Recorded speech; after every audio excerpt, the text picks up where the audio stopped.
CBSE 10-12 ക്ലാസുകളിലെ public പരീക്ഷയ്ക്കെതിരായ വ്യാജ പ്രചാരണങ്ങൾക്കും ആരോപണങ്ങൾക്കുമെതിരെ മുന്നറിയിപ്പുമായി CBSE board. പരീക്ഷ നാളെ ആരംഭിക്കാനിരിക്കെയാണ് CBSE മുന്നറിയിപ്പ് സർക്കുലർ പുറത്തിറക്കിയത്.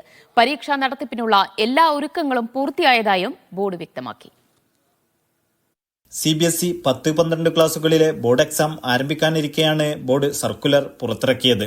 വിദ്യാർത്ഥികളിലും രക്ഷിതാക്കളിലും അധ്യാപകരിലും ആശങ്ക സൃഷ്ടിച്ച് സമൂഹമാധ്യമങ്ങളിൽ പ്രചരിക്കുന്ന വാർത്തകൾക്കെതിരെയാണ് സർക്കുലർ. പരീക്ഷ സംബന്ധിച്ച് പ്രചരിക്കുന്ന വാർത്തകൾ അടിസ്ഥാനരഹിതമാണെന്ന് ബോർഡ് വ്യക്തമാക്കി.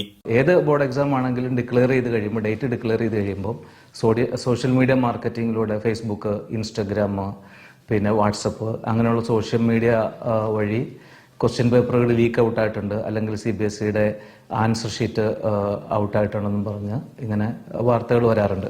അപ്പോൾ അതുമായിട്ട് ബന്ധപ്പെട്ടുള്ള ഒരു വാർണിംഗ് ആണ് അവരിറക്കിയിരിക്കുന്നത്. ആളുകൾ മാർക്കറ്റ് ചെയ്യാൻ വേണ്ടിയിട്ട്, സ്വന്തമായ പബ്ലിസിറ്റിക്ക് വേണ്ടിയിട്ടും കൂടെ ചെയ്യുന്നതാണ്. അപ്പോൾ പേരൻസിനോടും അതിൽ എക്സാം എഴുതുന്ന കുട്ടികളോടും അധ്യാപകരോടും കൂടെയുള്ളൊരു വാർണിംഗ് ആണ്. ആരും ഇതുപോലുള്ള വ്യാജമായ പബ്ലിസിറ്റികളിൽ വീണു പോകാതെ പഠനത്തിൽ മാത്രം കോൺസെൻട്രേറ്റ് ചെയ്യുക. ഒരു ഷോർട്ട് കട്ടില്ല ഒന്നിനും. പരീക്ഷ എന്ന് പറയുമ്പോൾ അതിന് യാതൊരു ഷോർട്ട് കട്ടും ഇല്ല. There is no short cut. Short cut will cut short your life. അതാണ് അതുമായിട്ട് ബന്ധപ്പെട്ടുള്ള സേയിങ്. ഇത്തരം വ്യാജവാർത്തകൾ പ്രചരിപ്പിക്കുന്നവർക്കെതിരെ നിയമപരമായ നടപടികൾ സ്വീകരിക്കുമെന്നും CBSE അറിയിച്ചു.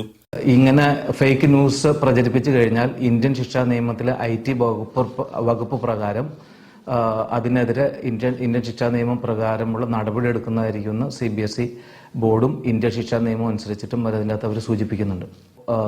ഇതൊരു വാർണിംഗ് ആയിട്ട് കണക്കാക്കി എല്ലാ കുട്ടികളും രക്ഷിതാക്കളും പഠനത്തിൽ മാത്രം ശ്രദ്ധ കേന്ദ്രീകരിച്ച് നേരായ വഴിയിൽ കൂടെ മാത്രം ഈ പരീക്ഷയ്ക്ക് വേണ്ടിയിട്ട് അപ്പയർ ചെയ്യണമെന്ന് ഞാൻ അഭ്യർത്ഥിക്കുന്നു. ഇന്ത്യയിലും ഗൾഫ് രാജ്യങ്ങളിലും ബോർഡ് പരീക്ഷയ്ക്ക് നാളെ തുടക്കമാകും. പരീക്ഷയ്ക്കുള്ള എല്ലാ ഒരുക്കങ്ങളും പൂർത്തിയാക്കിയതായും CBSE വ്യക്തമാക്കി. Naushad റിക്കൂർ, media 1, Dammam.